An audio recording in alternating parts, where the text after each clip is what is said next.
Tapestry.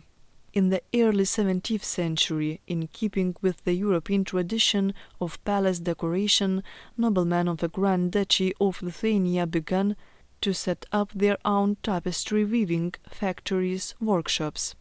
Religious and historical scenes prevailed over mythological compositions. The tapestries were simple in design and roughly woven. They were not commercial items. A colorful figure of a peacock at the forefront of the pair of tapestries is framed by fragments of a Renaissance balustrade and symmetrically arranged vases. The background features a fountain, with a figure of Aquarius and swimming swans. This schematically balanced composition, primitive drawing, and red weaving technique indicate that these fabrics were woven in an unidentified workshop of the Grand Duchy of Lithuania by local weavers trying to master new technologies.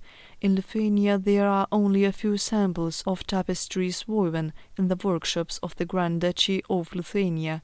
Therefore, these exhibits are of special artistic and historical value.